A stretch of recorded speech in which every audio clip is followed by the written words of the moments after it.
અમદાવાદમાં તિરંગા યાત્રામાં હજારો યુવાનો અને જૈનજીએ ભાગ લઈ તિરંગા યાત્રાના મહત્વને જાણ્યું।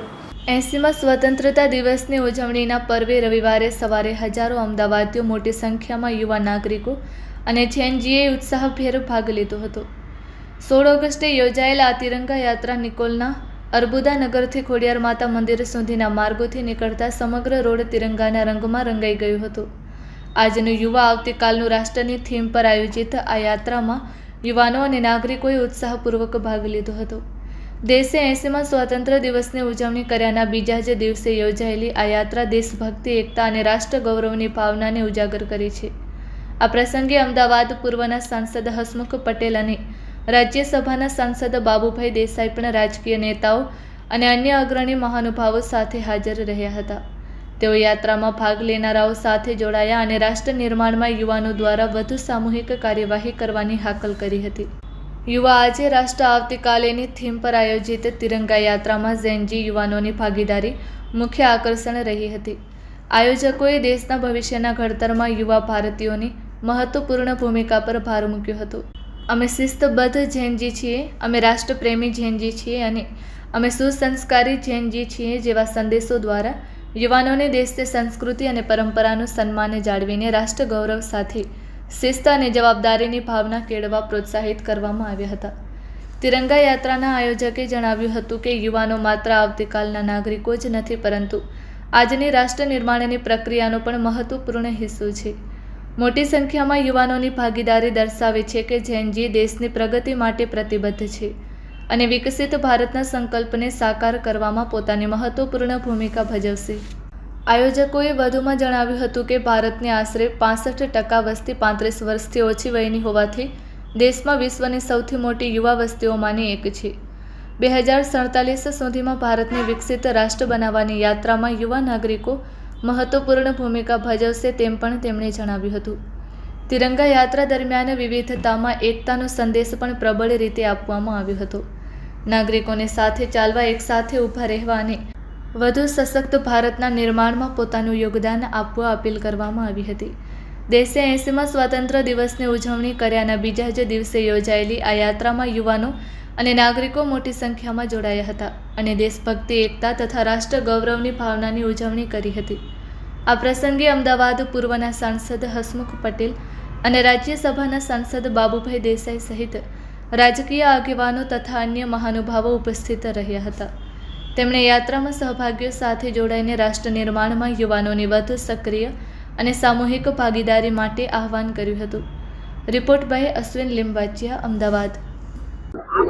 આજે મારા મત વિસ્તારના અર્બુદાનગર ખાતેથી યુવા જૈનજી યુવાનો અને યુવતીઓ એક સાથે પોતાનો રાષ્ટ્રપ્રેમ દર્શાવતા તિરંગા યાત્રામાં જોડાયા છે। આ જૈનજીના મનમાં સ્પષ્ટ છે કે દેશના લોકપ્રિય પ્રધાનમંત્રી નરેન્દ્રભાઈ મોદીજીના નેતૃત્વમાં અમારું ભવિષ્ય ઉજ્જવળ છે।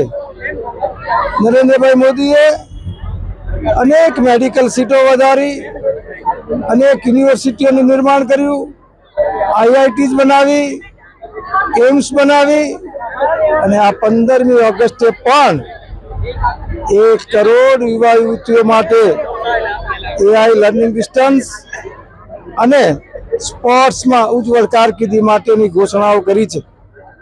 મોદીજીના નેતૃત્વમાં વિશ્વાસ કરતા આજના જૈનજી આજે ઉત્સાહભેર તિરંગા યાત્રામાં જોડાઈ રહ્યા છે, ત્યારે યુવાનોમાં એ વિશ્વાસ સ્પષ્ટ દેખાઈ રહ્યો છે કે મોદીજીના નેતૃત્વમાં યુવાનોનું ભવિષ્ય ખૂબ સુંદર અને એમની અપેક્ષા પ્રમાણેનું થવાનું છે। मेरा नाम रिया सिंह सेंगर है और मैं भी एक जैनजी हूँ। जैसे कि आपको पता होगा कि इस टाइम पर जैनजी कितनी ज़्यादा पावरफुल है, वो जो चाहे वो कर सकती है। अगर जैनजी चाहे तो वो इंडिया के फ्यूचर को और ज़्यादा ब्राइट कर सकती है और उनका हर मूवमेंट इंडिया के ब्राइटर फ्यूचर के लिए बहुत ही ज़्यादा यूजफुल होगा।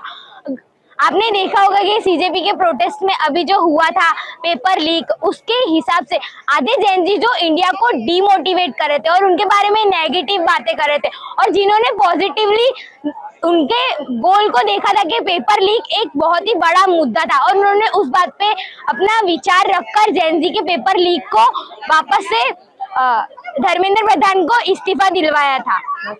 કાર્યક્રમ એ દેશને સમર્પિત જેન્ઝી દ્વારા કરવામાં આવી રહ્યો છે, જેને આપણે નેશનલાઇઝ જેન્ઝી કહીએ છીએ.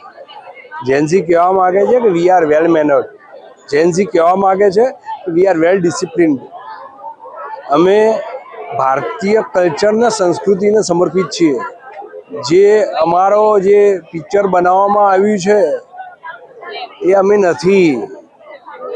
એમાંથી અમારામાંથી કેટલાક 1-2% એક કદાચ એમની ઉશ્કેરણીમાં આવી ગયા હતા, પણ અમે રાષ્ટ્રને સમર્પિત છીએ, અમે ઇન્ડિયન આર્મીને સમર્પિત છીએ, અમે કોન્સ્ટિટ્યુશનને સમર્પિત છીએ, અમે મોદી સાહેબને સમર્પિત છીએ. એવું ના કહી શકાય, પણ હું એવું ચોક્કસ કહીશ કે જે એક નેગેટિવ મેસેજ ગયો હતો જેન્ઝીનો, બરાબર છે, એ મેસેજને સત્ય પ્રદર્શિત કરવા માટે, સત્ય અને તથ્ય સાથે, કે જેન્ઝીએ કોરોના કાળ જોયો છે, પોલીસને કામ કરતી જોઈ છે, ઓપરેશન સિંદૂર જોયું છે, આર્મીને લડતા મરતા જોઈ છે, ત્યારે જેન્ઝી એ એને સમર્પિત છે અને રહેશે. આ એક પ્યોર મેસેજ આપવા માટે આ કાર્યક્રમ. એ આંદોલન ચોક્કસ ક્યાંક ને ક્યાંક રાજકારણ દ્વારા પ્રેરિત હતું, તો ક્યાંક ને ક્યાંક કોઈ વિદેશી સંસ્થાનો દ્વારા પ્રેરિત હતું.